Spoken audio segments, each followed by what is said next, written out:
Friends, आज मी बनवणार आहे फुलगोबीचे पकोडे। त्यासाठी मी 1 पाव फुलगोबी घेतलेली आहे आणि त्याचे असे मोठे मोठे काप करून घेतलेले आहेत।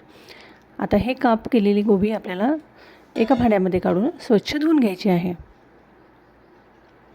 2-3 पाण्याने आपल्याला ही गोबी धुवून घ्यायची आहे।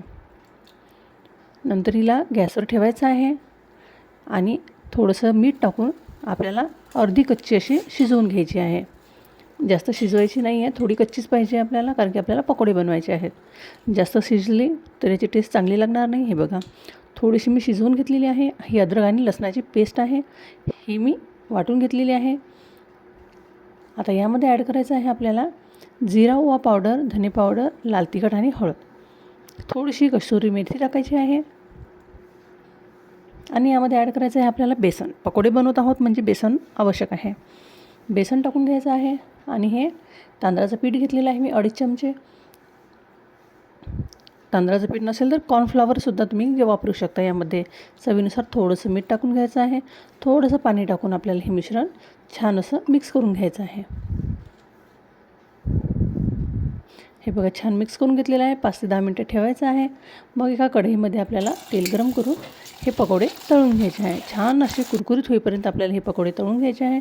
खूप छान आणि टेस्टी असे हे पकोडे लागतात। शेजवान सॉससोबत किंवा ग्रीन चटणीसोबत खूप छान लागतात। व्हिडिओ जर आवडले असतील किंवा आवडत असेल तर सबस्क्राईब करायला विसरू नका। साधी सोपी रेसिपी असते, कुठल्याही वस्तूंची आवश्यकता नसते। जी वस्तू आपल्या घरामध्ये अवेलेबल आहे त्यापासून आपण हे सर्व रेसिपीज बनवू शकतो। हे बघा, छान असे कुरकुरीत झालेले आहे। आता मी हे एका प्लेटमध्ये काढून घेते।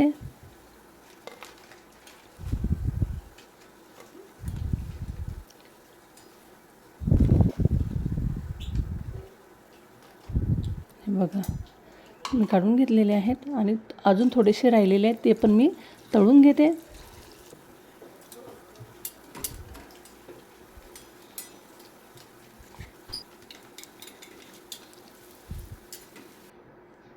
रेडी आहे आपले गोबीचे पकोडे। खूप छान कुरकुरीत आणि टेस्टी झालेले आहेत। व्हिडिओ जर आवडला असेल तर लाईक आणि सबस्क्राईब करायला विसरू नका। थँक्यू।